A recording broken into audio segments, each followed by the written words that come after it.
اللهم أخرجنا من ظلمات الوهم وأكرمنا بنور الفهم ويسر لنا طريق العلم وحسن أخلاقنا بالحلم وافتح لنا أبواب رحمتك وانشر علينا من واسع حكمتك وعلمنا ما لا نعلم فإنك تعلم ولا نعلم وإنك أنت علام الغيوب يا رب العالمين. Bienvenue à notre deuxième conférence sur les règles du nabr et de la précision dans la récitation du Saint-Coran. Dawrat al-nabr wa istiqamat al-ada al-Qur'ani. Notez bien que cette conférence est la traduction de la conférence présentée par le professeur Walid Muqbil Addib en langue arabe et que vous avez la possibilité d'y accéder en cliquant sur le lien de la conférence sous cette vidéo. Nous avons apporté lors de la présentation de notre premier cours la preuve de la présence du nabr dans la langue arabe. Et on est arrivé à la conclusion que lors de notre lecture du Saint-Coran ou lorsqu'on parle la langue arabe classique, on finit bien par placer l'accentuation sur des harakats bien déterminés ou bien des voyelles courtes bien déterminées. Alors c'est quoi le résultat si on place un nabr sur la mauvaise haraka? C'est la distorsion du sens des mots ou bien le manque d'éloquence dans la prononciation des mots en question. Suivant les conclusions tirées par nos ulama, ce manque d'éloquence peut avoir des effets négatifs sur tous les niveaux ou bien tous les aspects de la langue arabe. Notre cours aujourd'hui s'articule autour du nabr et le lahn. Le lahn, c'est quoi? C'est la faute dans la récitation. Le lahn est un concept très connu dans la science relative au tajwid, qu'on retrouve d'ailleurs comme l'un des bases fondamentaux dans l'apprentissage de la bonne récitation dans les livres du tajwid et qui concerne les fautes ou bien les erreurs qu'on risque de faire lors de la récitation. La problématique qu'on va poser dans ce cours, c'est est-ce que la déviation du point exact d'accentuation lors de la récitation peut être considérée comme étant une faute ou bien al-lahn de la part du lecteur. Et les chapitres qu'on va aborder dans ce cours sont les suivants. Alors, premièrement, on va voir un nabr qui existe dans toutes les langues. En deuxième point, on verra la bonne récitation ou bien la précision dans la récitation du Coran est une obligation religieuse. Après, on verra en troisième point la révocation des prétentions de ceux qui croient qu'un nabr n'existe pas dans la langue arabe. Le quatrième point sera consacré au nabr et les règles du tajwid. Donc, on va définir premièrement al-lahn, qui est la faute.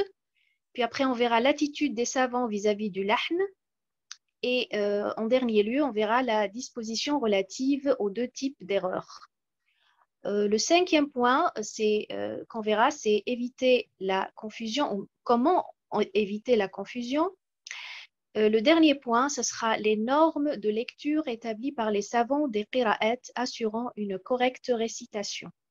Alors, on débute déjà avec le premier point qui est la langue arabe ne diffère pas des autres langues en matière de nabr ou bien d'accentuation. En réalité, un nabr ou bien l'accentuation existe dans toutes les langues. Ça, c'est la conclusion tirée par les chercheurs dans le domaine de la phonétique. Chaque langue détient son propre rythme qui provient de l'accentuation, ce qui veut dire aussi que la langue arabe ne diffère pas des autres langues dans cette matière. Concernant par exemple la langue française, c'est une langue qui a un phrasé très plat, très linéaire par rapport à d'autres langues telles que l'espagnol, l'italien ou l'anglais, qui sont plutôt des langues rythmées en raison de l'accentuation. Mais on peut donner quand même un petit exemple sur l'effet d'une mauvaise accentuation dans la langue française. Si je prends le mot par exemple escalier, l'accentuation se fait pratiquement avec la même intensité au niveau des syllabes constituant ce mot. Il n'y a pas des intonations fortes sur des syllabes bien précises, ce qui nous donne le sens propre d'échelle. Escalier veut dire bien sûr une échelle. Mais si j'accentue assez fort sur la dernière syllabe de ce mot, en le prononçant ainsi, escalier, escalier, en pressant un peu sur cette dernière syllabe du mot, eh ben, je divise le mot en deux et le sens original du mot est complètement modifié. Voilà, donc c'est un petit exemple pour voir un peu tout l'intérêt qu'on peut porter à l'accentuation et c'est-à-dire l'intensité de cette accentuation sur une syllabe par rapport à une autre. Les exemples illustrés sur cette diapo sont des mots en anglais dont le sens change avec le changement du point d'accentuation. Alors, il faut savoir que l'accent ou bien l'accent tonique ou bien l'accentuation est l'un des éléments qui donne à l'anglais parlé son rythme qui lui est propre. Il y a bien évidemment des règles précises utilisées dans cette langue qui peuvent nous servir de guide pour déterminer le point exact d'accentuation. Nous allons présenter comme exemple un nombre de mots identiques, mais dont le déplacement du point d'accentuation dans le même mot sur deux syllabes différentes risque de donner un sens complètement différent, ou bien nous donner comme résultat un mot n'ayant aucun sens. Alors, dans cette première diapo, la règle est simple. Pour les mots formés de deux syllabes, si l'accentuation est placée sur la première syllabe, le mot est considéré comme un nom. Si je place l'accentuation sur la dernière syllabe, j'aurai plutôt un verbe. Comme par exemple le mot increase. Alors, je mets bien sûr l'accentuation sur la dernière syllabe et j'aurai le verbe augmenter. Si je mets l'accentuation sur la première syllabe, la prononciation va être bien sûr différente. On aura increase et qui veut dire augmentation. D'accord? Donc, la première colonne, pratiquement, j'ai l'accentuation sur la deuxième syllabe. Et la deuxième colonne, nous avons l'accentuation sur la première syllabe. Et je vais essayer de lire les deux colonnes en même temps, c'est-à-dire chaque mot sur la même ligne, la première prononciation et la deuxième prononciation.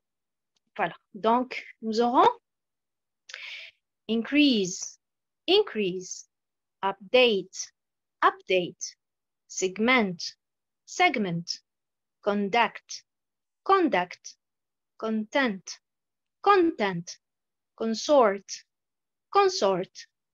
Donc, vous remarquez bien que pour la première colonne, avec une accentuation sur la deuxième syllabe, nous avons une liste de verbes. Par contre, la deuxième colonne, l'accentuation sur la première syllabe nous donne des noms.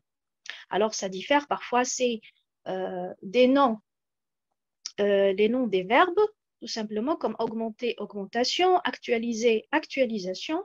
Et parfois, ce sont des noms qui n'ont rien à voir avec les verbes. Deuxième diapo. Là, nous avons d'autres exemples qui illustrent que la mauvaise accentuation de certains mots anglais les prive tout simplement de tout sens.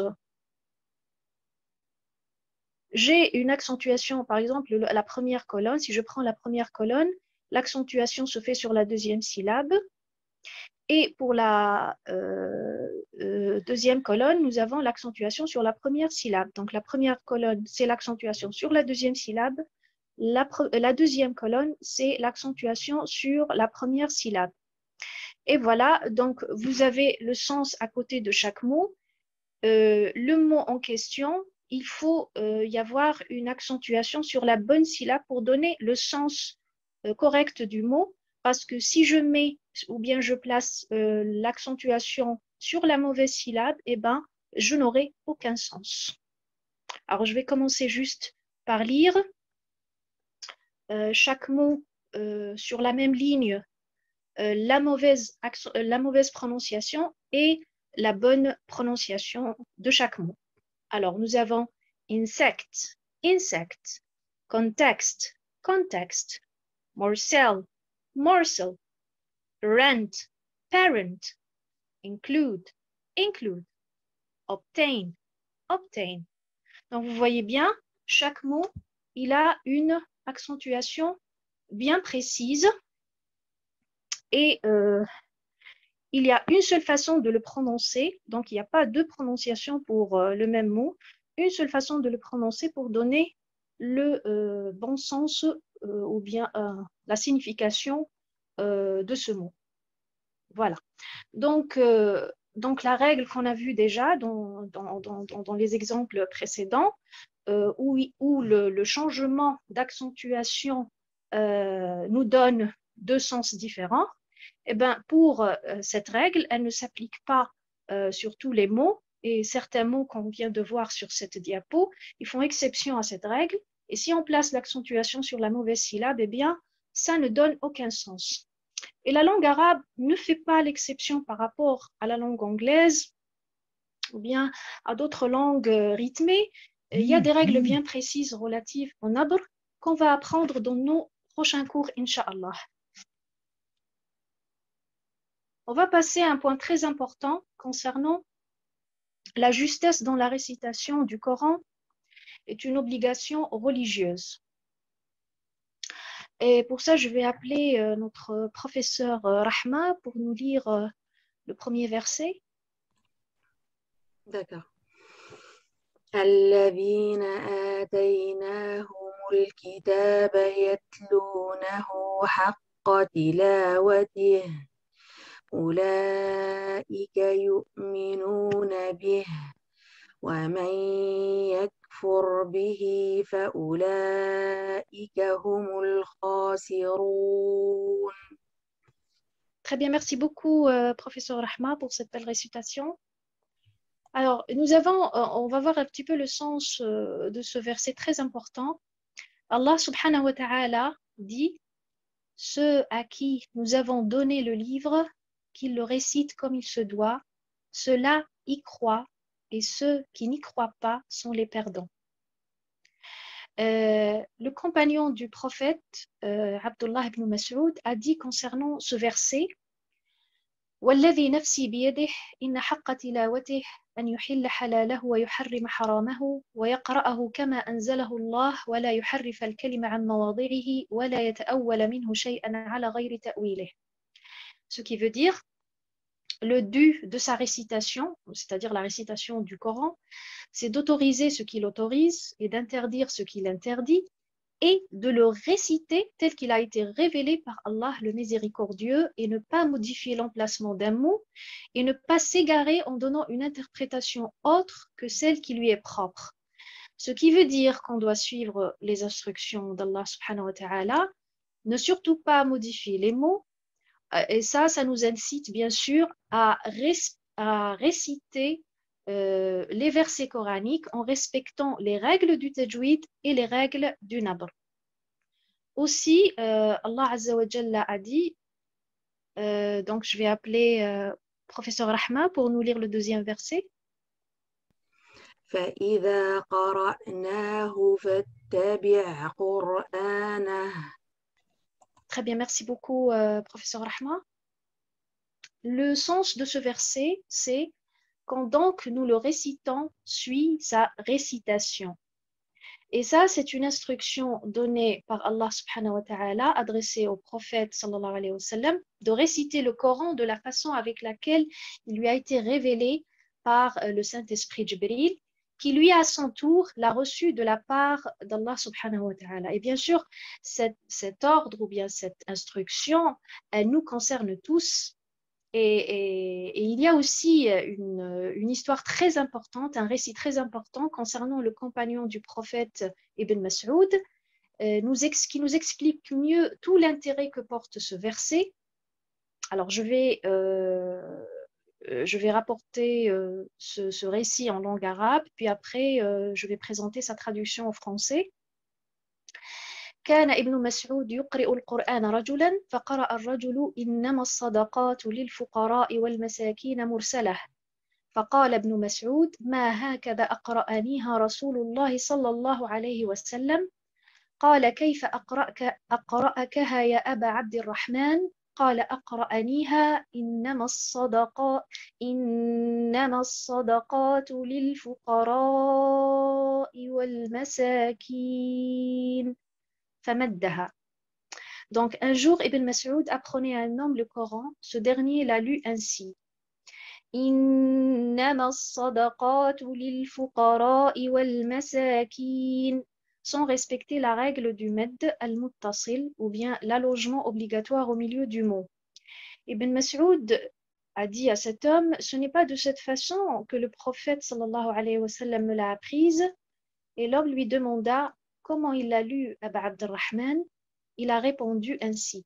إنما الصدقات للفقراء والمساكين, en allongeant le son du alif al-mamdouda au niveau du mot al-fuqara, ça veut dire en respectant cette règle qui est la règle du mad al-muttasil. Alors la question qu'on va poser ici, bien sûr, ça c'est un récit très important qui nous indique qu'il faut respecter toutes les règles concernant at-tajwid dans la récitation du Coran.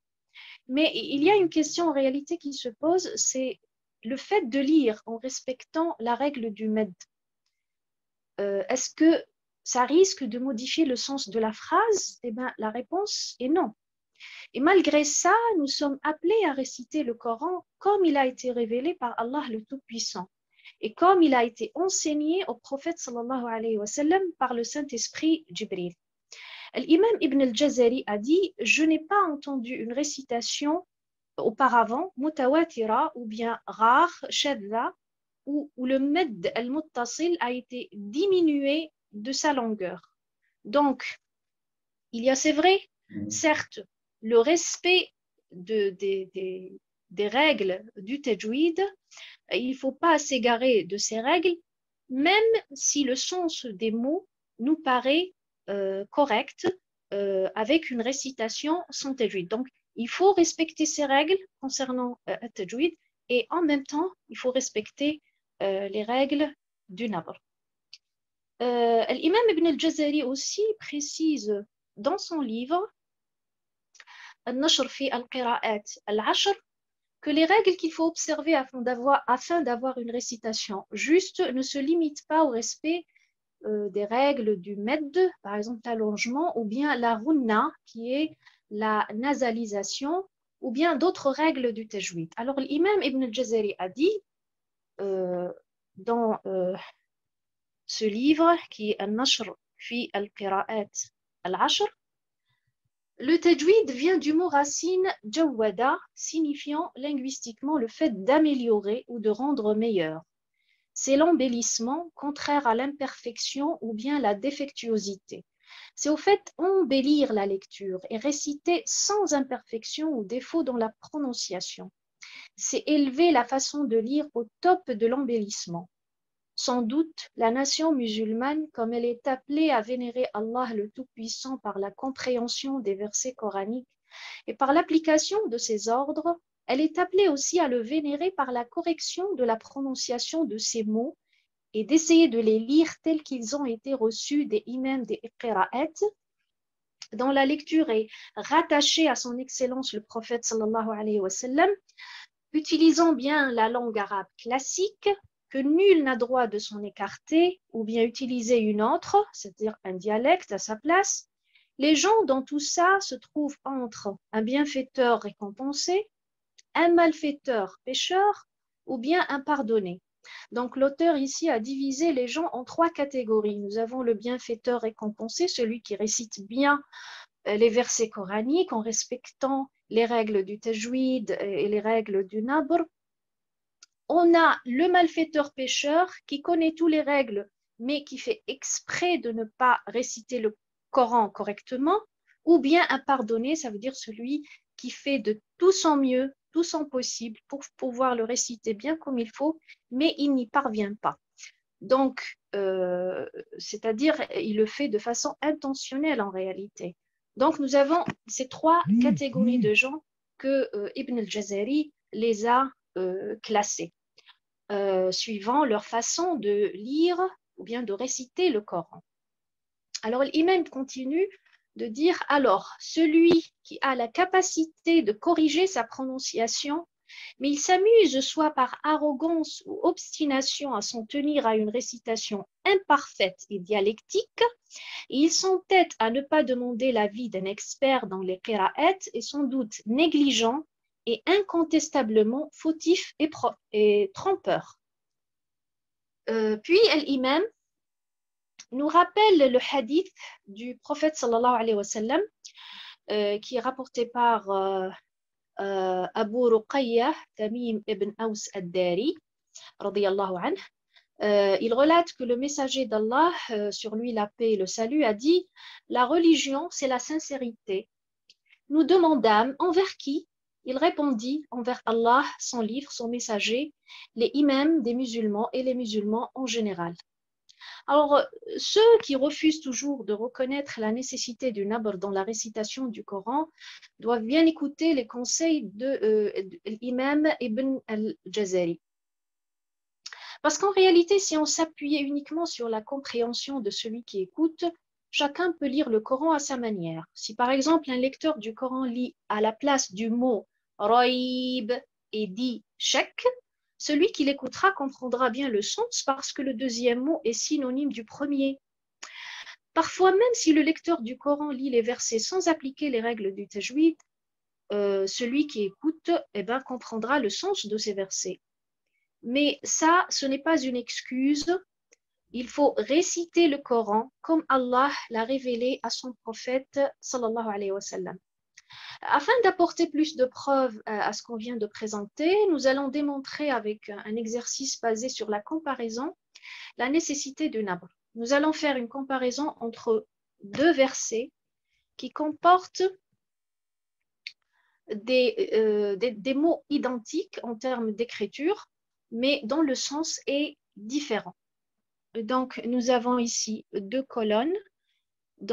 Sur chaque ligne, nous avons deux versets différents, mais chaque verset contient pratiquement, on va dire, le même mot. Il y a une petite différence, mais on a pratiquement les mêmes lettres et enfin, quelques harakat qui se ressemblent. Et on verra un petit peu l'impact ou bien l'effet du nabr sur chaque mot. Donc, je vais appeler professeur Khawla pour nous lire les deux versets sur la première ligne.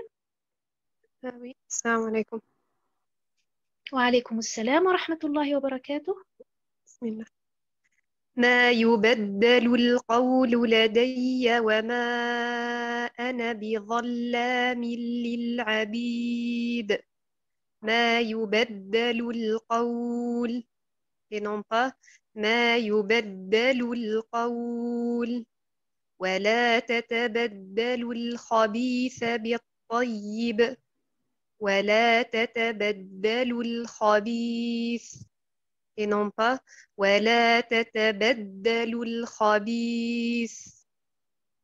Merci beaucoup, professeur Khawla. Merci. Barakallahu fiki. Alors, on va commencer avec le premier verset. ما يبدل القول. Nous avons le mot al-qawlu. Dans ce verset, al-qawlu, c'est un mot singulier. Donc, le verbe qui le précède, c'est-à-dire qui précède le mot al-qawlu, yubaddalu, c'est un verbe qui a aussi le sens, qui suit le sens du singulier. D'accord? Donc, chez moi, la parole ne change pas. Al-qawlu, c'est la parole. Yubaddalu change. Voilà. Ma yubaddalu al-qawlu, la parole ne change pas. Donc, la forme en réalité, c'est la forme du singulier. Et l'accentuation devrait bien sûr se faire sur la lettre, ou bien harakat al-ba. Comme vous le voyez bien, coloré en couleur rouge, nous avons harakat al-ba, la lettre ba, accompagnée bien sûr de la haraka qui est al-fatha. Elle est colorée en rouge. Donc ça, c'est le point d'accentuation de ce mot. Pourquoi? Parce que si je mets l'accentuation sur cette haraka, je garde le sens du singulier. Mais par contre, si je mets par hasard l'accentuation sur harakat ad-dal al-mushaddada, al-maftouha al-mushaddada, là, je risque de rajouter dans la prononciation waw al-jama'a, waw qui est le signe du pluriel à la fin du verbe yubaddalu. Et ça donnera bien sûr une lecture non conforme aux règles de la conjugaison arabe. Donc, si je dis ma yubaddalu al-qawlu, yubaddalu, donc là, je mets une lettre à la fin du verbe yubaddalu et ça donnera le sens du pluriel. Donc, dans l'autre colonne, nous avons le verset وَلَا تَتَبَدَّلُوا الْخَبِيثَ. Ni substituez pas le mauvais au bon, ni substituer. Substituer, bien sûr, là, c'est conjugué à la deuxième personne du pluriel. Donc, le verbe tatabaddalu, c'est un verbe conjugué, bien sûr, au pluriel. Donc, nous avons à la fin du verbe waw al-jama'a, qui est un signe du pluriel. Donc, pour avoir ce sens du pluriel, nous allons bien sûr mettre l'accent sur harakat ad-dal et non pas sur harakat al-ba. Donc, la prononciation correcte de ce mot appelle à ce que nous mettons l'accentuation sur harakat ad-dal et on va dire وَلَا تَتَبَدَّلُوا الْخَبِيثَ et non pas وَلَا تَتَبَدَّلُوا الْخَبِيثَ, parce que si je mets l'accent sur harakat al-ba, comme vous pouvez le constater, je vais carrément supprimer la lettre al-waw, waw al-jama'a à la fin de ce verbe. Et bien sûr, là aussi, le sens en réalité du mot, au lieu de garder ce sens du pluriel, je vais basculer vers le sens au singulier, ce qui est faux, bien sûr. Donc, on passe maintenant à la deuxième ligne. Je vais appeler professeur Rahma, s'il vous plaît. وَلَلْآخِرَةُ خَيْرٌ لَكَ مِنَ الْأُولَى. Et non pas وَلَلْآخِرَةُ خَيْرٌ لَكَ مِنَ الْأُولَى. Donc, وَلَلْآخِرَةُ et non pas وَلَلْآخِرَةُ. وَلَنْ تَرْضَى عَنْكَ الْيَهُودُ وَلَا النَّصَارَى حَتَّى تَتَّبِعَ مِلَّتَهُمْ. Donc, وَلَا النَّصَارَى et non pas وَلَا النَّصَارَى. Barakallahu fiki, professeur Rahma, masha'Allah. Alors, pour cette deuxième ligne, nous avons deux exemples qui contiennent deux particules qui se ressemblent. Alors, nous avons وَلَلْآخِرَةِ. وَلَلْآخِرَةِ. L'accentuation, on va la mettre bien sûr sur harakat al-waw au début du mot. Alors, pourquoi je mets cette accentuation? Parce que elle a le sens de confirmation. C'est une lettre de confirmation. Et non pas, elle n'a pas le sens de la négation. Elle ne porte pas le sens de la négation.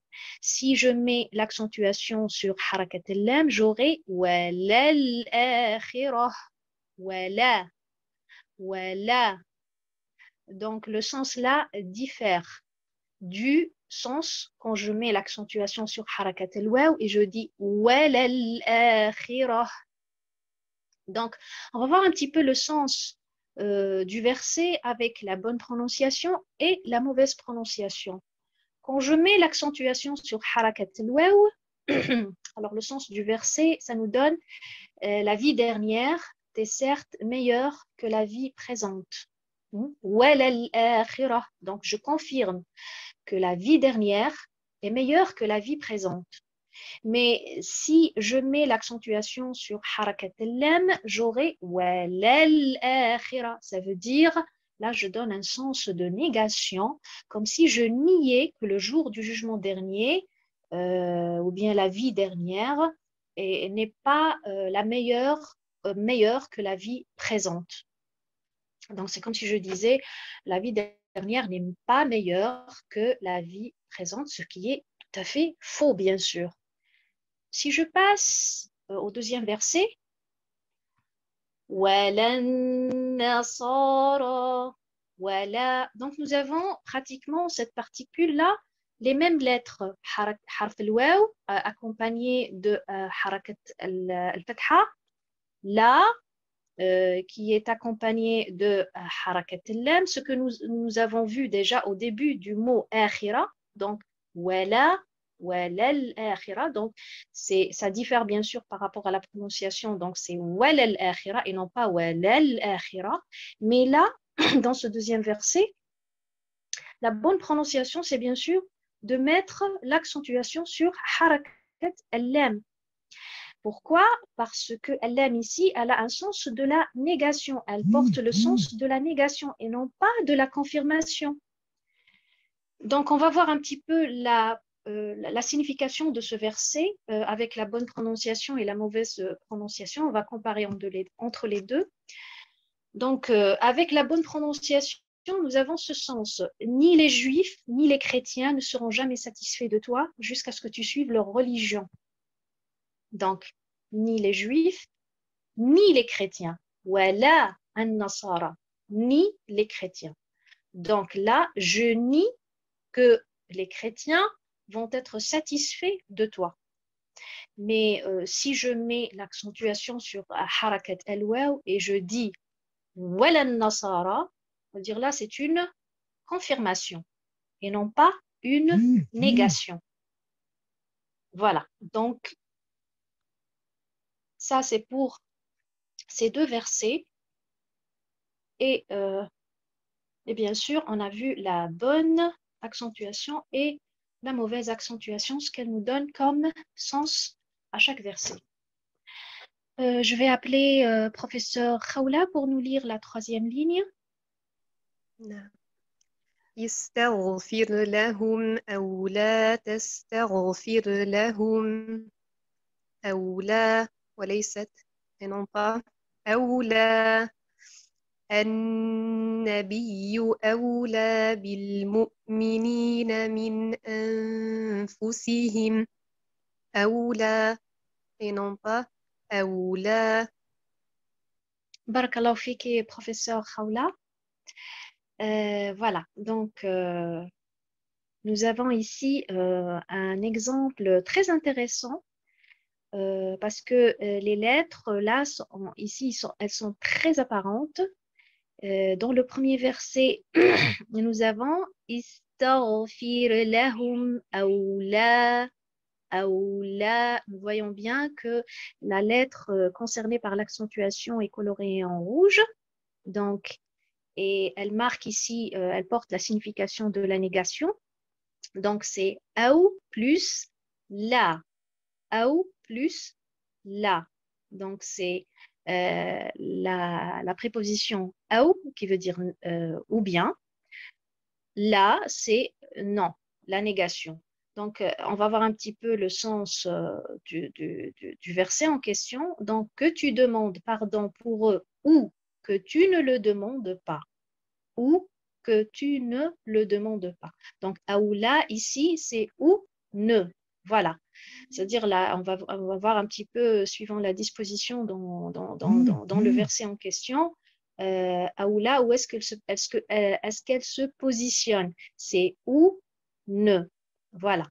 Mais par contre, si je mets l'accentuation sur harakat al-hamza, ce qui est d'ailleurs le cas dans le deuxième verset, nous avons an-nabiyyu awla bil mu'minina min anfusihim. Donc awla et non pas awla. Awla, quand je mets l'accentuation sur harakat al-hamza, eh ben, ça nous donne le sens à plus de droit. Il a plus de droits. C'est un seul mot déjà, c'est une seule composition. Il n'est pas divisé en deux comme le premier cas. Et ça nous donne ce sens de priorité, à plus de droits. Donc le sens de ce verset est le prophète a plus de droits sur les croyants qu'ils n'ont bien sûr sur eux-mêmes. Et si je mets l'accent sur harakat al-lam, je vais avoir ou non, ou ne pas, ce qui n'est pas du tout le sens voulu dans ce verset. Voilà, donc je vais appeler professeur Rahma pour lire la dernière ligne. وإنها لكبيرة إلا على الخاشعين. Donc, إلا على الخاشعين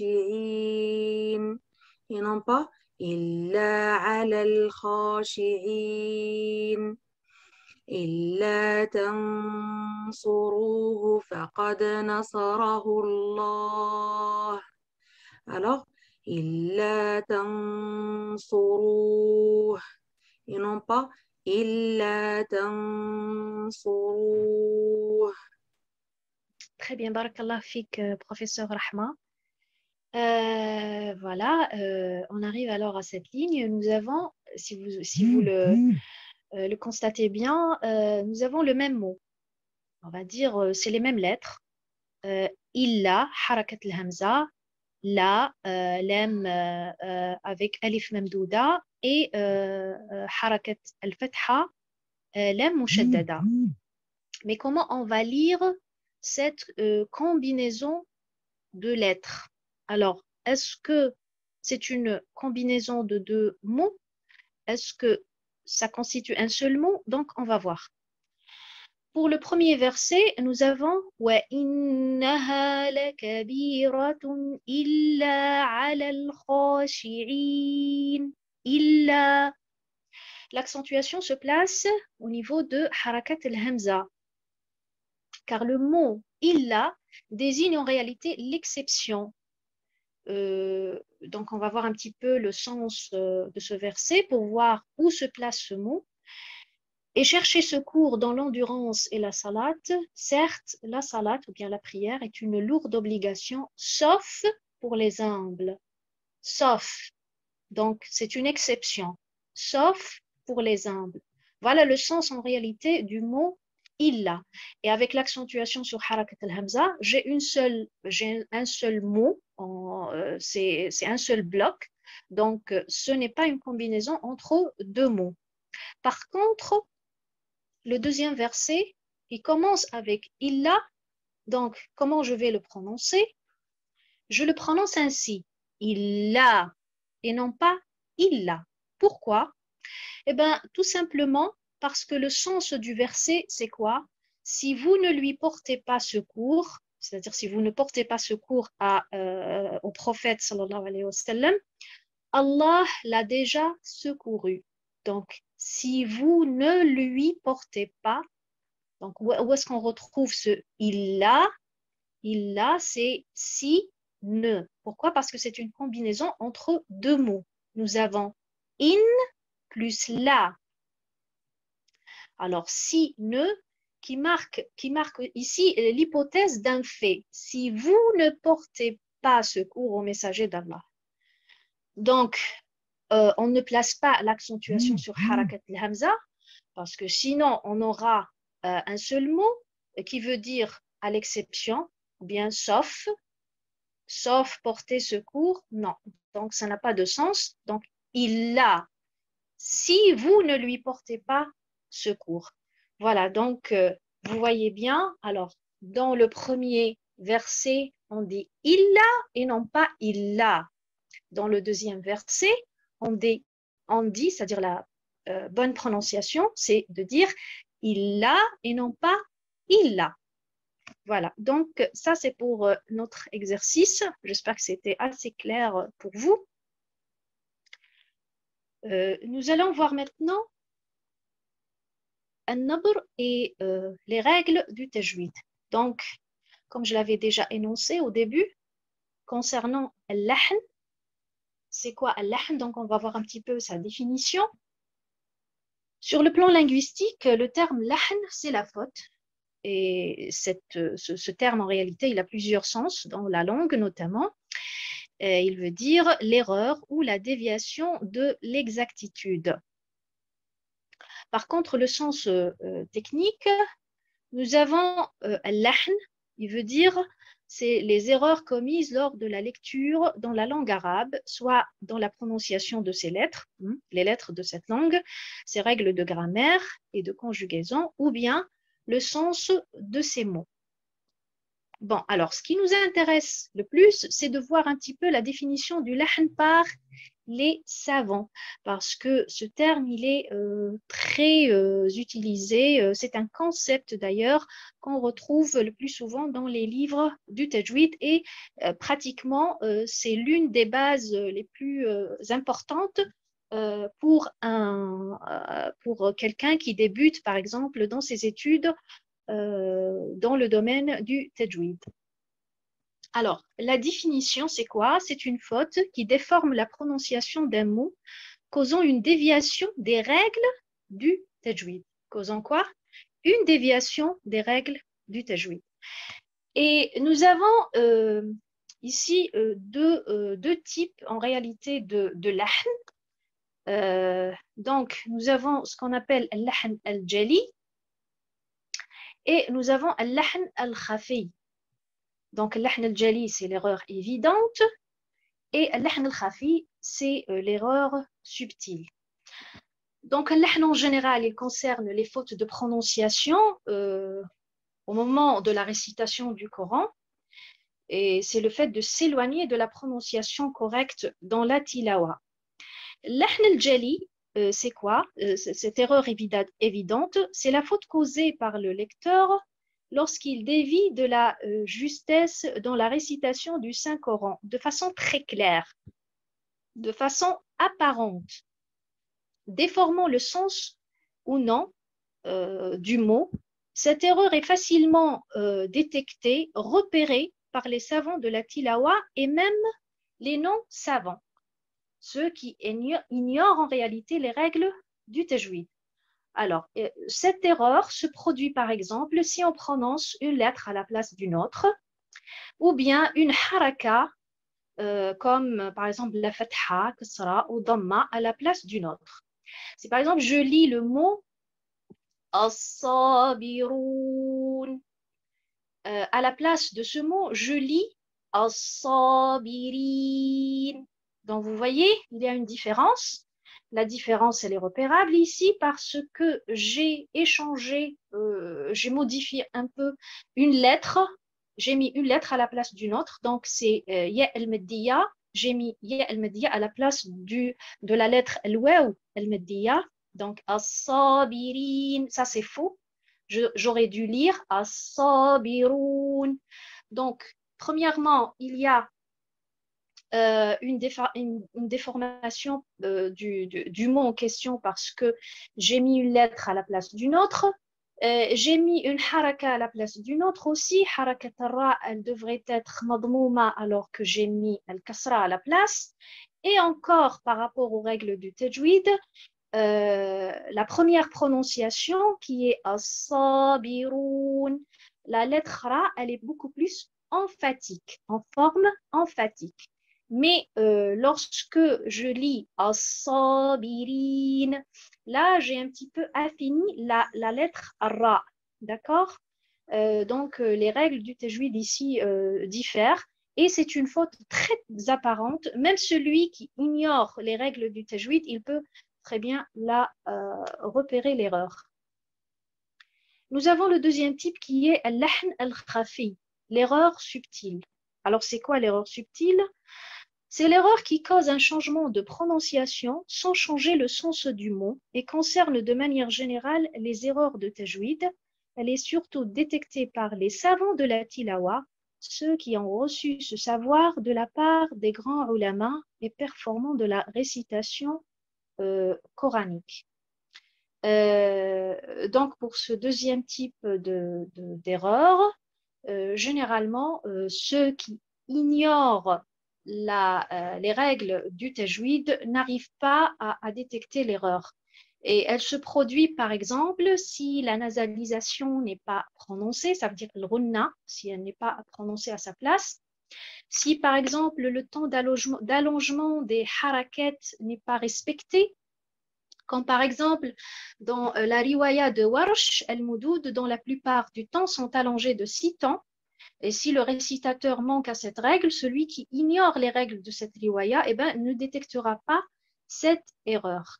Donc, c'est quoi? C'est la faute qui cause un changement de prononciation dans la lecture et qui risque, ou bien il ne risque pas de changer le sens du verset. Mais c'est beaucoup plus détecté par les savants, ou bien les experts en termes de tajwid. Ceux qui ignorent ces règles, eh ben, ils n'arrivent pas à détecter les erreurs. Et c'est pour cette raison d'ailleurs qu'on l'appelle l'ahn al-khafi, ou bien l'erreur subtile.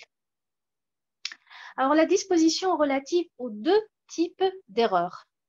La grande majorité des savants considèrent que l'ahn avec ces deux types, muharram, considéré muharram, ça veut dire interdit, et qu'une récitation précise du Coran est une obligation religieuse.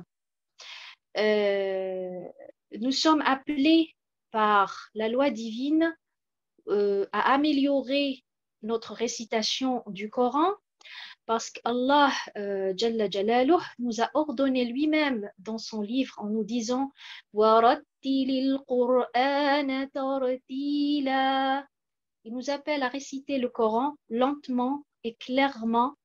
Et ce verset nous encourage à réciter le Coran de la meilleure des manières en donnant à chaque lettre son droit. Donc, il faut être très vigilant par rapport au lahn, prendre soin de la lecture du Coran afin de ne pas donner de contresens et réciter le Coran de la meilleure des façons. Et je peux donner un exemple très, je dirais, qui peut non seulement donner c'est-à-dire qui n'affecte pas uniquement la récitation, mais il peut aussi toucher l'essence du monothéisme. Alors, si je donne cet exemple, nous avons un verset coranique. Allah subhanahu wa ta'ala dit « Iqra bismi rabbika alladhi khalaq » Donc, si le sens, bien sûr, de ce verset, lit au nom de ton Seigneur qui a créé. Le mot rabbika, là, on accentue bien sûr harakat al-ba. D'accord? La bonne accentuation, c'est de mettre bien sûr l'intonation sur harakat al-ba, al-maftuha. Si je mets l'accentuation sur harakat al-kaf, eh ben, nous allons créer une sorte de liaison entre cette dernière lettre et le début du mot qui le suit, al-ladhi, et ça va transformer le pronom affixe qui est al-kaf et qui a la fonction d'un adjectif possessif, un mot désignant la comparaison, désignant la ressemblance. C'est-à-dire si je lis le verset de cette façon en disant Iqra bismi rabbika alladhi khalaq. Kalladhi khalaq, ça veut dire celui qui ressemble à celui qui a créé. Donc, lis au nom de celui qui ressemble à celui qui a créé. Donc, vous voyez cette erreur, c'est une simple erreur, mais cette erreur, elle est fatale parce qu'elle touche en réalité l'essence du monothéisme qui est at-tawhid. Ce qui nous amène à conclure que an-nabr, il est très important dans la récitation du Coran. Et l'erreur dans le point d'accentuation est semblable au lahn interdit par les ulama du tajwid. Donc, la récitation juste du Coran est une obligation religieuse. Voyons voir maintenant l'effet du nabr sur les règles du tajwid. Dans le tableau suivant, on retrouve les mêmes versets dans les deux colonnes. Sur chaque ligne, on remarque que les mots qui se trouvent à la fin de chaque verset n'ont pas le même point d'accentuation. En lisant le même mot de deux façons différentes, on se rendra compte facilement de l'impact que produit le point d'accentuation sur les règles du tajwid. Et pour cela, nous allons commencer avec le premier exemple. Nous appelons professeur Khawla.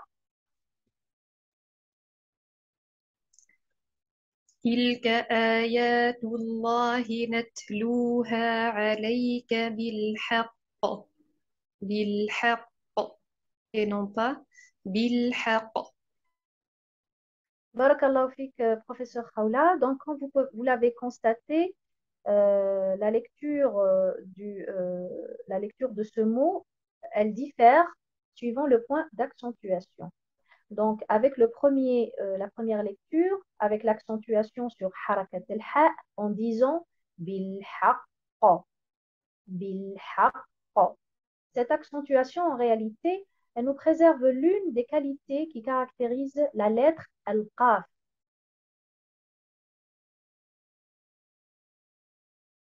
qui est al-qalqala.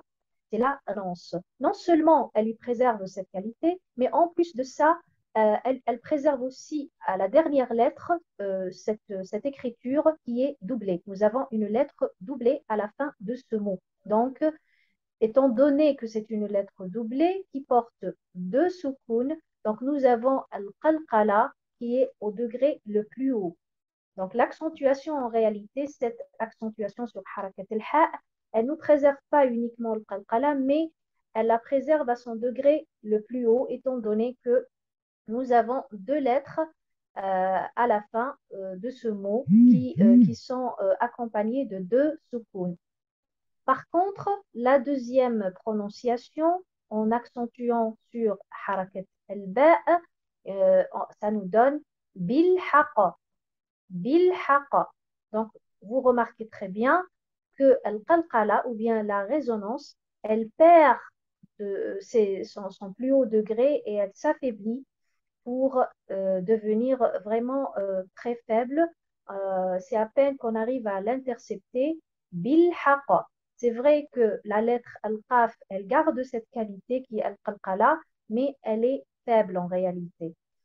En plus de ça, cette accentuation qui est sur harakat al-ba, elle nous fait perdre la deuxième lettre à la fin de ce mot, parce qu'en réalité, nous avons une lettre doublée à la fin qui devrait être accompagnée de deux soukoun. Donc, on perd cette dernière lettre qui prend le soukoun à la fin et ça nous laisse uniquement une seule lettre, al-qaf, et c'est pour cette raison que la résonance, on ne l'entend pas assez bien, assez forte.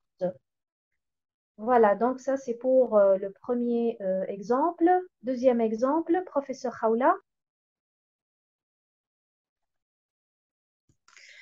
تبت يدا أبي لهب وتب وتب et non pas وتب.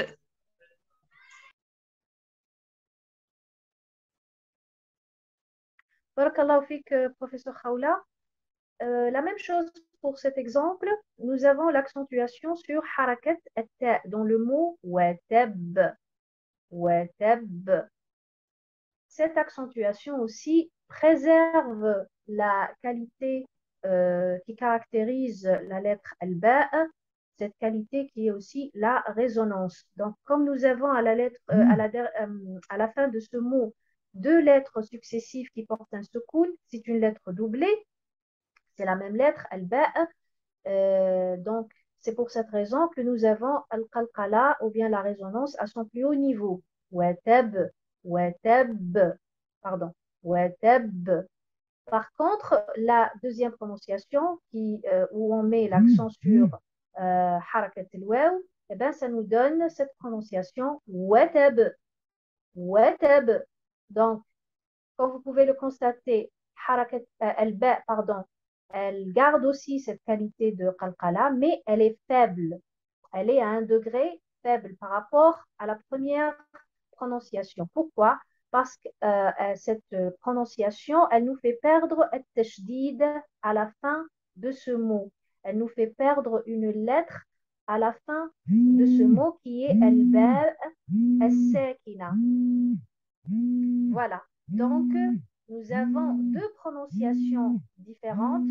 La première, elle est conforme et elle est juste. Ça nous donne watab. La deuxième prononciation, elle est fausse, étant donné que j'ai watab. Voilà. Donc, voilà, vous voyez un petit peu l'impact des règles du tajwid, les règles d'accentuation sur les règles du tajwid. Ils ont un grand impact parce que, tout simplement, comme vous l'avez constaté, la résonance qui était à un degré au plus haut, elle s'affaiblit avec la mauvaise prononciation. Troisième ligne, j'appelle professeur Rahma. Oui. أَمَّنْ جَعَلَ الْأَرْضَ قَرَارًا. Donc, أَمَّنْ et non pas أَمَّنْ. Très bien, barakallahu fiki, professeur Rahma. Pour cet exemple, nous avons le mot amman. Amman. En réalité, ce mot, il se divise en deux. Nous avons am plus man. Am plus man. Donc, am. Nous avons ce mime qui est accompagné ou bien surmonté d'un soukoun, plus men, le mime au début de cette particule qui est surmonté d'une fatha. Donc, en lisant les deux mots ensemble, disant men, donc là, je vais fusionner les deux mimes. Et là, c'est une règle du tajwid qu'on appelle la règle de l'assimilation labiale avec une runna de deux temps. D'accord? Donc ça, c'est une règle du tajwid, idram al-mithlein as-saghir. Voilà, donc là, j'ai deux mots. Et en même temps, j'ai une règle du tajwid qui est idram al-mithlein as-saghir. Mais si je mets l'accentuation sur harakat al-hamza, ça veut dire en dirant amman, amman. Donc, al-mim, dans ce mot, elle est doublée, composée de mime, bien sûr, surmontée d'un soukoun et la seconde surmontée d'une voyelle, bref, avec une autre règle qui est juste l'assimilation. Je mets la runna, je prononce un petit peu cette lettre en renforçant le mime avec une runna, avec bien sûr une durée de 2 temps. Mais je n'ai plus la première règle dont j'en ai parlé, qui est l'assimilation labiale ou bien idram al-mithlein as-saghir. Nous avons mim mushaddada avec runna avec en 2 temps. Donc amman, c'est 2 mots. Par contre amman, pardon, c'est 2 mots et amman, c'est un seul mot. D'accord? Il y a une différence entre les deux qui a un impact direct sur les règles du tajwid par rapport aux 2 mots. Voilà. J'appelle encore professeur Rahma pour nous lire le dernier exemple. Non. ولا تنكحوا المشركات حتى يؤمن et non pas يؤمن. Très bien, barakallahu fiki, professeur Rahma. Donc, pour cet exemple, nous avons yu'min. Vous voyez la bonne prononciation avec l'accentuation sur harakat al-mim, al-maksoura. Yu'min. Donc là, qu'est-ce que je produis? C'est une runna pour la lettre doublée à la fin de ce mot qui est un noun, mushaddada, avec une runna de 2 temps. Par contre, si je mets l'accentuation sur harakat al-ya, al-madmouma, et je dis yu'min, yu'min. Donc, qu'est-ce que je fais? Là, premièrement, je laisse tomber une lettre à la fin de ce mot. Je supprime une lettre parce que là, en réalité, j'ai noun mushaddada qui est doublé. Mais avec cette prononciation, je laisse tomber une lettre à la fin du mot et en même temps, l'impact sur les règles du tajwid, la runna, est faible et pratiquement, on ne la distingue pas comme la première fois. La première fois, on dit yu'min, mais la deuxième fois, on dit yu'min. Bon, elle existe, la runna, mais elle est faible par rapport à la bonne prononciation, bien sûr. Nous arrivons maintenant à un chapitre très intéressant qui concerne comment éviter la confusion. Ce concept qui est d'empêcher la confusion ou bien éviter la confusion. Donc, comment éviter qu'il y ait une confusion? En réalité, lorsqu'on explique une situation donnée, on peut utiliser un mot à la place d'un autre. Un mot qui se rapproche au véritable sens voulu afin d'éviter la confusion dans l'esprit de l'interlocuteur s'il ne comprend pas, bien sûr, la phrase initiale. Avant, les Arabes soignaient beaucoup leur langage, ils faisaient très attention à ne pas faire des erreurs. Ils parlaient clairement afin de ne pas laisser la moindre confusion dans l'esprit de leur interlocuteur, évitant ainsi une quelconque mauvaise compréhension. Bon, on va voir maintenant ce concept, comment il a existé dans le Coran. Donc, en réalité, ce concept existe dans le Coran et on peut prendre comme exemple le verset numéro 104 de Sourate Al-Baqarah. Allah subhanahu wa ta'ala dit يا أيها الذين آمنوا لا تقولوا راعنا وقولوا انظرنا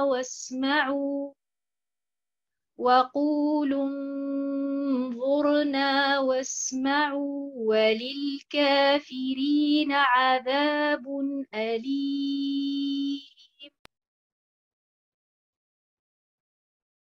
Voyons voir la signification de ce verset.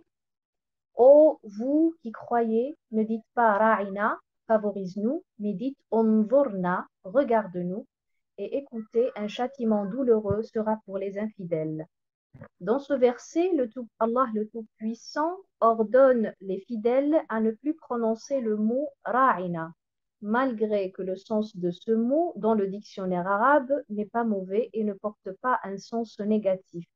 Mais le mot en question est considéré comme une insulte dans la langue des Juifs. Ces derniers l'utilisaient pour insulter le messager d'Allah, sallallahu alayhi wa sallam. Même si l'intention des fidèles en prononçant ce mot n'était pas de porter le moindre préjudice au prophète, Allah le Tout-Puissant leur a instruit de remplacer le mot ra'ina par unzurna, qui veut dire regarde-nous.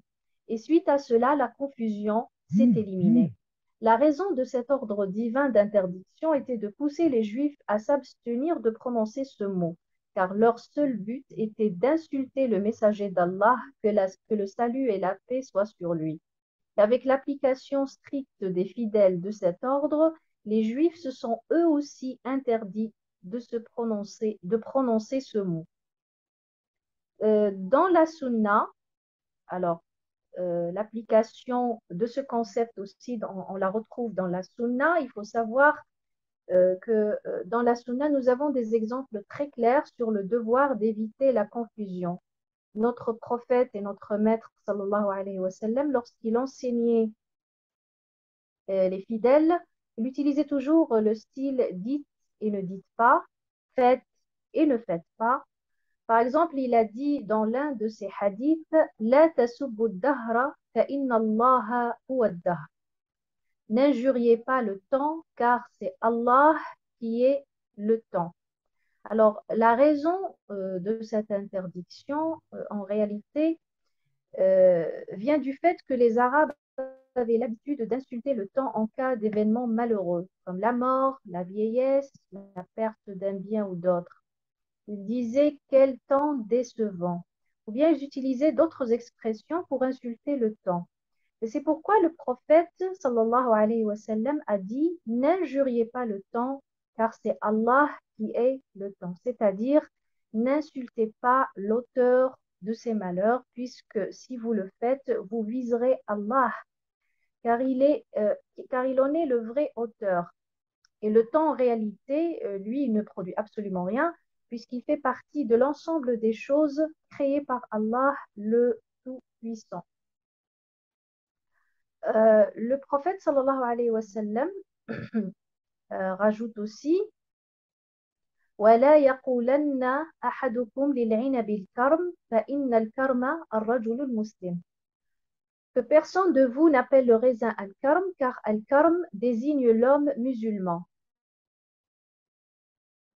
En réalité, les Arabes utilisaient ce mot qui est al-karm pour désigner le raisin. Mais le prophète sallallahu alayhi wa sallam leur a interdit l'utilisation de ce mot pour donner cette signification, parce que tout simplement, la seule signification de ce mot, c'est l'homme musulman. Et toutes ces interdictions dans la prononciation de certains mots étaient initiées afin d'éviter la confusion. Aussi, dans les règles du tajwid, nous retrouvons as-sakt, qui est la pause sans respiration. Faire une pause dans la lecture entre deux mots, sans émettre un souffle ou bien en coupant la respiration quelques secondes, et ce afin d'éviter la confusion. Alors, je donne un exemple. Dans Sourate Al-Kahf, Allah le Tout-Puissant a dit, Bismillah ar-Rahman ar-Rahim, Alhamdulillahi alladhi أنزل على عبده الكتاب ولم يجعل له عوجا قيما لينذر بأسا شديدا من لدنه. Donc, comme vous avez pu le constater, j'ai appliqué cette règle qui est la règle du secte entre deux mots. Donc, on va voir un petit peu la signification déjà de ce verset pour voir la signification de ces deux mots et pourquoi on a appliqué cette règle entre ces deux mots. Louange à Allah qui a fait descendre sur son serviteur Mohammed le livre. Il n'y a point introduit de tortuosité ou bien ambiguïté. Là, il y a le secte. Après, nous avons d'une parfaite droiture pour avertir d'une sévère punition venant de sa part. Entre le mot iwaja, dans le sens et ambiguïté, et le mot qayyima, qui veut dire parfaite droiture, on retrouve le signe du secte, qui indique au lecteur qu'il y a lieu de faire une pause sans respiration entre ces deux mots. Et la finalité de cette pause, c'est de ne pas tomber dans la confusion, car ces deux mots, ce sont des antonymes. Voilà, donc ça, c'est pour vous démontrer, pour vous expliquer la raison pour laquelle le prophète, sallallahu alayhi wa sallam, ordonnait à ses compagnons de dire et de ne pas dire. Pourquoi il y a cette règle du tajwid qui est secte entre deux mots qu'on retrouve dans certains versets entre deux mots, et ben, en réalité c'est pour éviter la confusion. Pour cette notion ou bien ce concept chez Sahaba ou bien les compagnons du prophète, on retrouve plusieurs récits. Donc d'après Abdullah ibn Omar et Abdullah ibn Abbas, qu'Allah les agrée, les compagnons du prophète ne toléraient pas une déviation de la bonne récitation du Coran de la part de leurs enfants. Ils arrivaient même à les châtier pour ça. Il a été rapporté qu'Abu Bakr as-Siddiq, qu'Allah l'agrée, a dit La an aqra'a fa usqita ahabbu ilayya min an aqra'a fa alhan. Il m'est plus acceptable de réciter, d'omettre involontairement un mot que de manquer à la précision dans la récitation. Et il a été rapporté aussi que Omar ibn al-Khattab, qu'Allah l'agrée, est passé un jour à côté d'un groupe de gens qui s'exerçaient au jeu de tir, mais raté leur cible. En les réprimandant, ils ont répondu « Nous sommes des gens bien entraînés », avec une erreur grammaticale. Parce qu'en réalité, ils ont dit « Inna qawmun muta'allimin ». Et ça, c'est faux, parce qu'ils auraient dû dire « Inna qawmun muta'allimun ».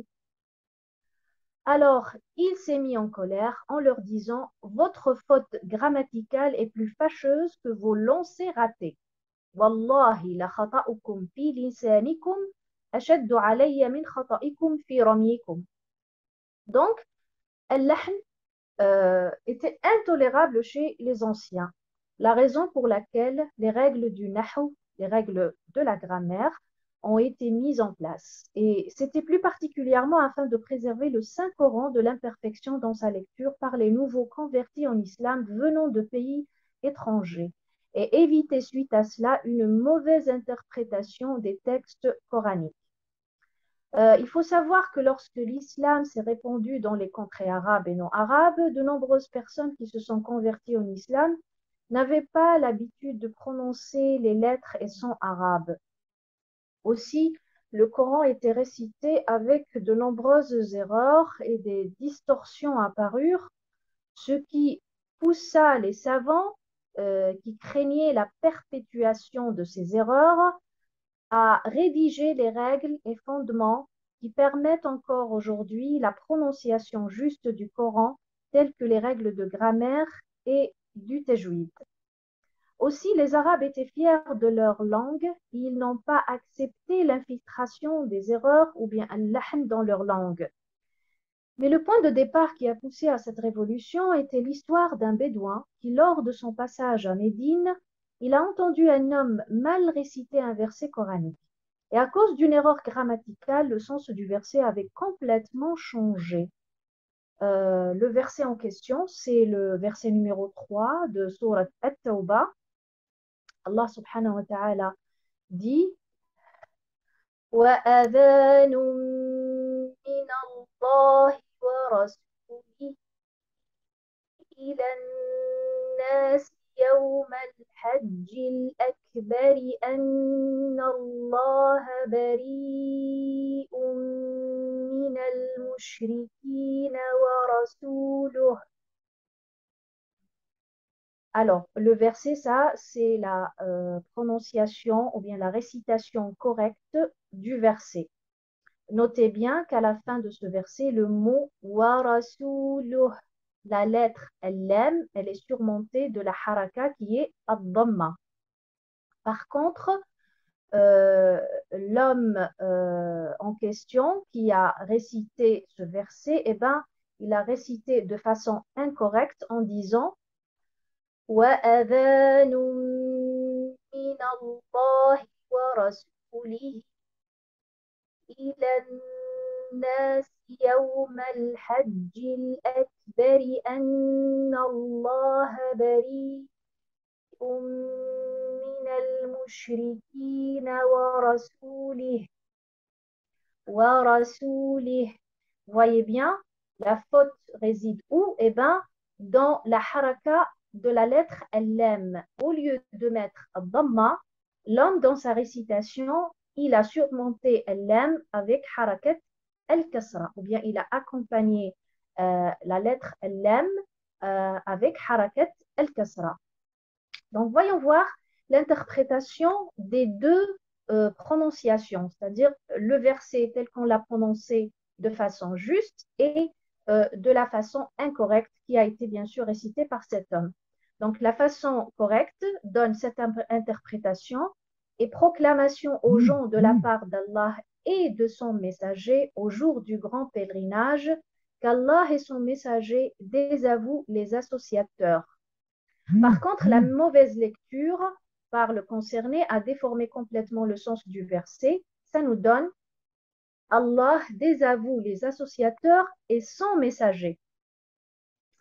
Et à cela, le bédouin a répliqué, si Allah désavoue son messager, il m'est obligatoire de le désavouer aussi.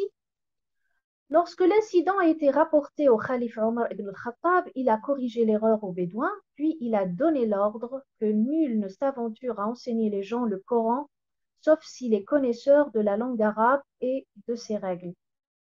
Le bédouin allait abandonner sa religion à cause d'une simple erreur grammaticale. Il y a un autre récit qui concerne Malik ibn Marwan. Lorsqu'on lui demanda pourquoi vos cheveux ont grisonné rapidement, il a répliqué que c'était à cause du fait de monter al-minbar chaque vendredi. Al-minbar, c'est l'escabeau de la mosquée où l'imam présente le sermon ou bien la khutbah du vendredi. Alors, il a dit à cause du fait de monter al-minbar chaque vendredi avec la peur de faire des erreurs al-lahn dans la récitation. Tous ces récits évoqués témoignent de la nécessité d'améliorer la récitation du Coran et ça nous enseigne aussi qu'une bonne prononciation, avec respect des règles du nabr bien sûr, nous évite aussi de faire des erreurs, al-lahn, et nous évite aussi la confusion. Nous arrivons maintenant à un chapitre très important concernant les normes de la bonne récitation. Alors, nous avons un poème qui a été rédigé par l'imam Ibn al-Jazari, dans lequel il résume ces normes les normes d'une bonne récitation ou bien d'une juste récitation, bien d'une récitation correcte. Dans ce poème, il dit فكل ما وافق وجه نحوي وكان للرسم احتمالا يحوي وصح إسنادا هو القرآن فهذه الثلاثة الأركان وحيثما يختل ركن أثبت شذوذه لو أنه في السبعة. Donc, en quoi consiste ce poème ou bien la signification de ce poème? Donc, le poème regroupe les trois conditions ou bien les trois normes d'une bonne récitation du Coran. La première norme, فَكُلُّ مَا وَافَقَ وَجْهَ نَحْوِ, tout ce qui est conforme à la langue, même sous l'une de ses formes grammaticales. وَكَانَ لِلرَّسْمِ احْتِمَالًا يَحْوِي, qui soit en conformité avec l'écriture, même avec une certaine probabilité. Puis après, on arrive à la troisième condition qui est la plus importante, qui est la certitude de l'authenticité du sanad. وَصَحَّ إِسْنَادًا هُوَ الْقُرْآنُ. Donc, s'il y a l'authenticité du sanad, ça veut dire que ces phrases, ces mots, ces versets font bien partie du texte coranique. Alors, on commence avec la première norme, la conformité à la langue, même à l'une de ses formes grammaticales. Nous avons deux exemples. Le premier exemple, c'est le verset numéro 13 de Surat Al-Jathiyah. Allah subhanahu wa ta'ala dit Inna fi dhalika la ayatin li qawmin yatafakkarun. Il y a là des signes pour des gens qui réfléchissent. Dans ce verset, l'accentuation par rapport aux deux premières particules, donc nous avons inna, puis après nous avons la préposition fi, qui est harf al-jar. Donc l'accentuation se fait beaucoup plus sur harf al-jar, sur cette préposition. Et lorsqu'on prononce ce mot, on dit inna fi, ces deux mots, pardon, on les prononce de cette façon. Inna fi. Donc, cette prononciation, en réalité, elle nous assure la séparation entre les deux mots. Mais par contre, si on accentue la dernière lettre du mot inna, en disant inna fi, donc là, on produira un nouveau mot qui est le verbe nafi. Innafi. Donc, ce qui nous donnera le sens si on tenait notre promesse. Donc, vous voyez déjà la différence entre le vrai sens de ce verset qui est il y a là des signes et entre cette deuxième prononciation qui nous donne un autre sens qui est si on tenait notre promesse. Parce que le mot inna, qui perd en réalité sa fonction avec cette nouvelle prononciation, et on aura in. In, c'est le conditionnel qui est si. Le si, qui est le sens de in ici, exprime une idée de condition ou bien d'hypothèse. Innafi, si on tenait notre promesse. Donc, suivant les règles de grammaire, c'est une formule du conditionnel. Bien sûr, si on applique cette mauvaise prononciation, c'est une formule du conditionnel qui devrait être suivie par une phrase qui répond à cette hypothèse ou bien à cette condition, ce qui n'est pas le cas déjà dans ce verset. En plus, le in, il a une autre fonction parce que avec un verbe qui suit cette lettre ou bien qui suit cette condition, on devrait retrouver sur le plan de l'écriture la suppression de la lettre al-ya à la fin, qui devrait être une lettre infirme du verbe nafi. Ce qui n'est pas aussi le cas dans cette écriture. Donc, on remarque bien que fi, il est séparé, la préposition fi, elle est séparée de inna, elle n'est pas rattachée, on ne trouve pas nafi en tant que verbe. En plus de ça, il n'y a pas la suppression de la lettre infirme à la fin du verbe, s'il y avait réellement un verbe. Donc, la mauvaise accentuation, qu'est-ce qu'elle nous donne? En réalité, elle nous produit une nouvelle phrase qui a une structure grammaticale incohérente et ne répond pas ainsi à la première norme qui est la conformité à la langue arabe sous l'une de ses formes grammaticales. Deuxième exemple, c'est le verset numéro 10 de sourate Ibrahim. Allah subhanahu wa ta'ala dit Fillahi shak. Y a-t-il un doute au sujet d'Allah? Y a-t-il un doute au sujet d'Allah? Afi, afi. Y a-t-il un doute? Donc déjà, nous avons la phrase, elle est sous une forme d'interrogation. Donc le problème se pose si j'accentue sur harakat al-hamza au lieu de harakat al-fa.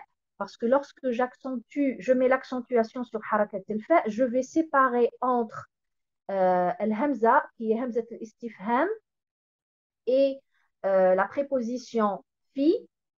C'est ce qui produit bien sûr deux mots, mais si je mets l'accentuation sur harakat al-hamza, eh bien j'aurai encore une nouvelle signification qui est je tiens ma promesse. Afi, c'est moi, je parle de moi-même et je dis Afi, moi, je tiens ma promesse.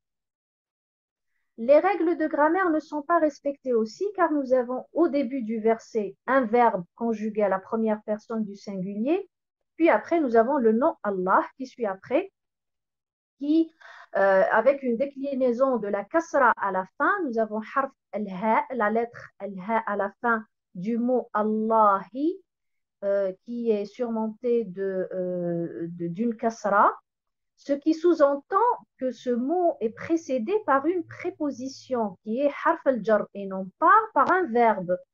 Et la mauvaise prononciation, bien sûr, rend la phrase incohérente sur le plan grammatical.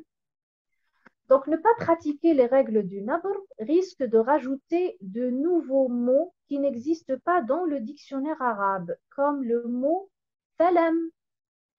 Falam, si vous cherchez dans le dictionnaire arabe, vous n'allez pas retrouver ce mot. C'est quoi le problème? Eh bien, le problème en réalité se pose uniquement au niveau de la prononciation, parce que si vous accentuez harakat al-fa, vous aurez un mot qui n'existe pas dans le dictionnaire en disant falam. Par contre, si vous mettez l'accentuation sur harakat al-lam, vous aurez falam. Falam, ce mot existe bien dans le dictionnaire arabe parce que vous avez en réalité deux mots. Le premier, c'est une préposition qui est al-fa, puis après, lam, c'est une négation. Voilà. Donc, ne pas se conformer aux règles d'un nabr entraîne la non-conformité aux règles de grammaire et c'est une violation de la première norme désignée par... Pour ce qui est de la deuxième norme, qui est la conformité à l'écriture, même avec une certaine probabilité, nous avons des exemples ici. La première colonne, elle est conforme à l'écriture, ce qu'on retrouve dans les livres, le livre du Coran bien sûr. Et la deuxième colonne, c'est une écriture qui suit la mauvaise prononciation. Et voilà, nous avons une écriture qui n'est pas du tout conforme par rapport au texte coranique.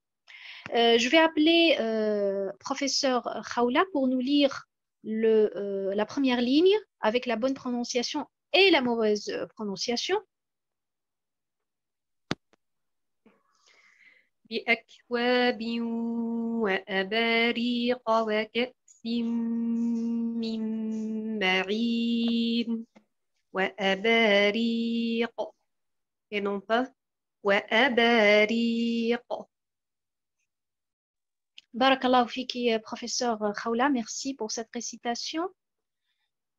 Pour le premier exemple, qui est وأباريق. L'accentuation on la met sur quelle haraka? Eh bien, c'est harakat al-ba pour nous donner le sens de découpe. Abariq, c'est découpe. Voilà, donc vous voyez bien l'écriture, elle nous donne un seul mot qui a le sens de plusieurs coupes. Mais par contre, si je mets l'accentuation sur harakat al-hamza et harakat al-ra'a, et je lis wa abariq, ça donne quoi? Eh ben, j'ai une écriture qui est complètement différente par rapport à la première. Nous avons deux mots séparés, isolés l'un de l'autre. Alors, Aba, qui veut dire le père, Riq, c'est le père de Riq. Voilà, le père de Riq. Et ça n'a absolument rien à voir avec les coupes, bien sûr. Donc, sur le plan de l'écriture, elle est complètement différente et ça n'a rien à voir avec l'écriture dans le texte coranique, original, bien sûr. Deuxième exemple, professeur Rahma, s'il vous plaît. نعم ومن أساء فعليها وما ربك بظلام للعبيد. Alors, ومن أساء عفوا ومن أساء فعليها et non pas ومن أساء فعليها. Très bien, merci. Barakallahu fik, professeur Rahma. Donc, le premier verset, la première, au niveau de la première colonne, l'écriture, on va dire, conforme par rapport à la bonne prononciation, qui est وَمَنْ أَسَاءَ فَعَلَيْهَا. أَسَاءَ, qui veut dire qui fait du mal. Voilà, qui fait du mal. Celui qui fait du mal. Donc, nous avons l'accentuation ici sur harakat as-sin.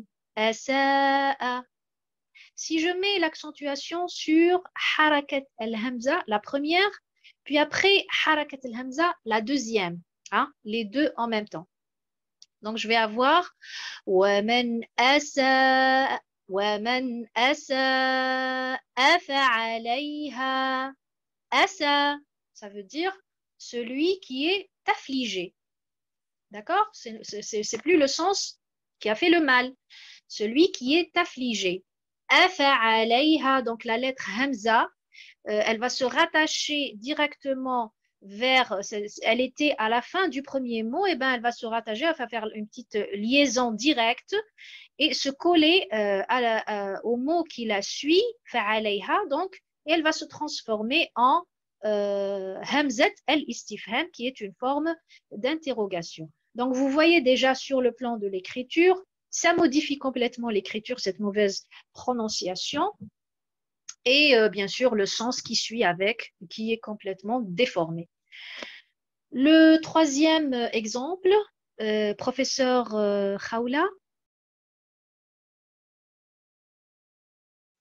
وقالوا لو شاء الرحمن ما عبدناهم et non pas عبدناهم. Merci, barakallahu fik, professeur Khawla. Donc, vous voyez le mot abadnahum. On met l'accentuation sur quelle lettre? Plutôt sur quelle haraka? Harakat an-noun al-maftouha. Pourquoi? Parce que à la fin de ce verbe qui est abadna, nous avons un pronom qui est un pronom affixe, qui s'attache au verbe. Et quand je mets l'accentuation sur harakat al-ha, qu'est-ce que je vais faire? Eh ben, je vais modifier la structure grammaticale de ce verbe attaché à un pronom affixe. Nous aurons un pronom isolé, c'est-à-dire on va complètement le détacher du verbe. Ça donne, c'est-à-dire cette mauvaise prononciation se présente comme ceci. Abadnahum. عبدناهم. Donc, vous voyez, hum, là, je l'ai détaché pratiquement du verbe. Et vous voyez, non seulement bon, la structure grammaticale, bien sûr, elle change, mais c'est surtout l'écriture. Hein. On se base ici sur l'écriture. Donc, cette écriture, en réalité, elle suit la prononciation. Et la première prononciation nous donne la bonne écriture, ou bien, voilà, la bonne écriture du mot. Et la deuxième prononciation nous donne la mauvaise écriture de ce mot, enfin l'écriture incorrecte bien sûr de ce mot. Et même le sens un petit peu, il va changer. Le premier verset, c'est si le tout miséricordieux avait voulu, nous ne les aurions pas adorés. Et le deuxième, eh ben, ça va faire si le tout miséricordieux avait voulu, nous n'aurions pas adoré eux. Voilà. Donc, on va détacher. Lorsqu'on le détache, eh bien, on aura ce pronom isolé à la fin de la phrase, alors qu'il devrait être à l'intérieur de la phrase. Voilà, donc ça c'est pour cet exemple. Le dernier exemple, je vais appeler professeur Khawla.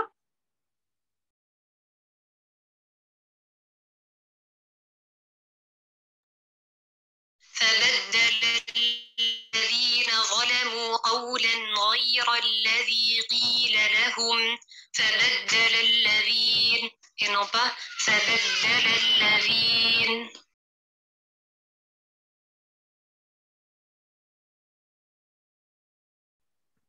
Très bien, merci professeur Khawla. Donc nous avons cette bonne prononciation qui est de mettre l'accentuation sur harakat al-ba. Donc nous avons fabaddala. Fabaddala qui est c'est un verbe conjugué au singulier. C'est c'est la troisième personne du singulier.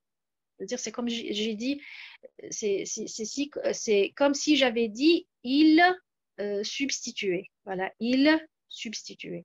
Donc la forme en réalité du verbe, elle est au singulier, on va dire. Mais avec l'accentuation sur harakat ad-dal, bien sûr, dans le premier verset, c'est vrai qu'elle est dans la forme du singulier, mais elle passe un petit peu au sens du pluriel, rattaché bien sûr avec tout le verset.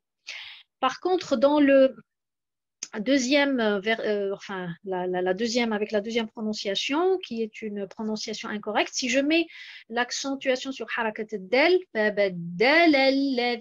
alors qu'est-ce que je vais faire? Je vais produire le son de alif al-maddiya à la fin du verbe, et ça va me donner, c'est-à-dire la forme du singulier qui va se transformer à la forme du duel, à la forme du duel. Fabaddala, ça veut dire deux personnes en substitué, ou bien ils ont changé. Donc voilà, l'écriture elle change, la prononciation change avec, et le sens aussi il change. Donc premièrement, nous avons la forme du verbe, elle est au singulier, mais qui a un sens du pluriel bien sûr attaché au verset. Par contre, la deuxième prononciation nous donne un verbe conjugué à la forme du duel. Voilà. C'est-à-dire que ça concerne deux personnes. Fabaddala, eux, ils ont substitué, mais ils sont au nombre de deux personnes. Voilà, donc ça concerne tout ce qui concerne la question de la conformité à l'écriture. Donc, vous voyez bien l'impact d'une mauvaise accentuation d'un mot, d'un simple mot, un mot dans un verset coranique. Voilà, ça modifie complètement son écriture et l'écriture aussi, bien sûr, on a le sens aussi qui change avec. Alors, pardon, nous avons une autre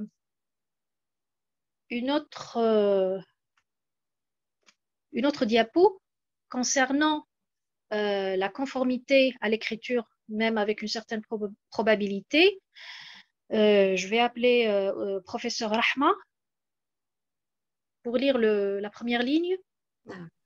وينذر الذين قالوا اتخذ الله ولدا. إذن وينذر الذين قالوا et non pas وينذر الذين قالوا. Alors pour ce verset, barakallahu fik, professeur Rahma, pour ce verset, eh ben, pratiquement c'est le même principe. Hein. Donc, وَيُنذِرَ الَّذِينَ وَيُنذِرَ. Je mets l'accentuation sur quelle haraka? Eh bien, c'est harakat al-ya al-madmouma, et qui veut dire il avertit. Donc, le verbe ici, il est conjugué à la troisième personne du singulier. وَيُنذِرَ. Par contre, dans l'exemple qui n'est pas du tout conforme à l'écriture, l'accentuation, si je la mets sur harakat al-dhal, en disant وَيُنذِرَ الَّذِينَ وَيُنذِرَ الَّذِينَ, eh ben, la forme du verbe, eh ben, elle change complètement de la troisième personne du singulier vers la troisième personne du pluriel. Mais ici, bien sûr, c'est pas le pluriel, c'est le duel. C'est la troisième personne duel. وَيُنذِرَ, deux personnes qui vont avertir les autres. Voilà. Donc voilà, enfin l'écriture, comme elle change, le sens change avec. Notre professeur Khawla, s'il vous plaît, le deuxième verset. فأخذتهم الصيحة مصبحين. فأخذتهم الصيحة et non pas فأخذتهم الصيحة.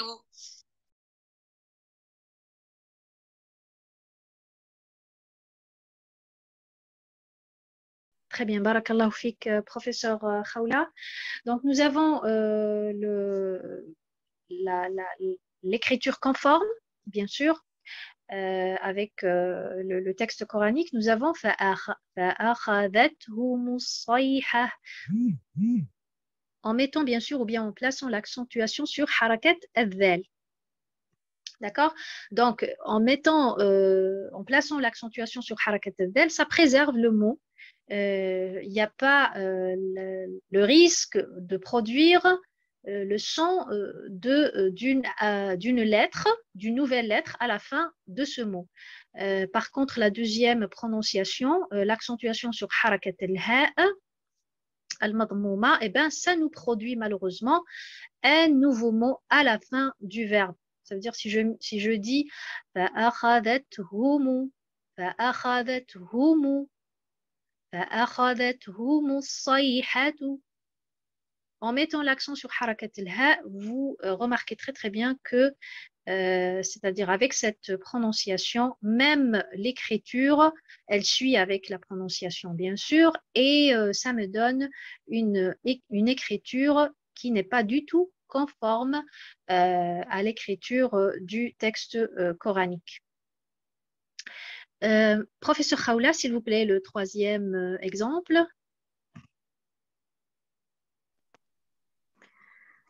إذ قال إبراهيم ربي الذي يحيي ويميت. ربي الذي et non pas ربي الذي. Barakallahu fik, Oussada Rahma. Donc, pour ce verset, إذ قال إبراهيم ربي الذي, je mets l'accentuation sur harakat al-ba'. Et là, je préserve en réalité ce mot, il reste en entier.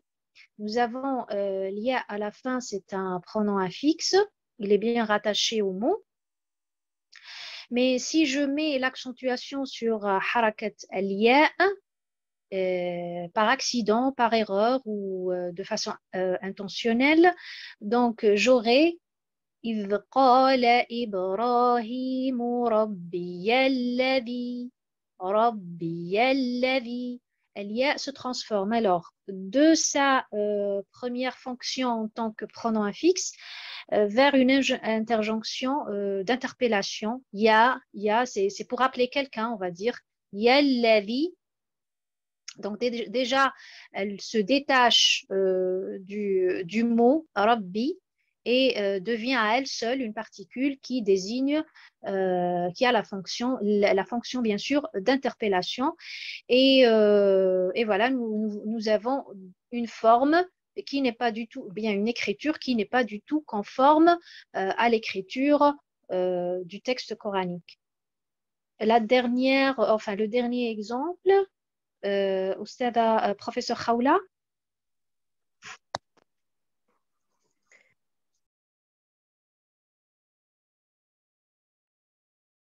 وأدخلني برحمتك في عبادك الصالحين عبادك الصالحين et non pas عبادك الصالحين.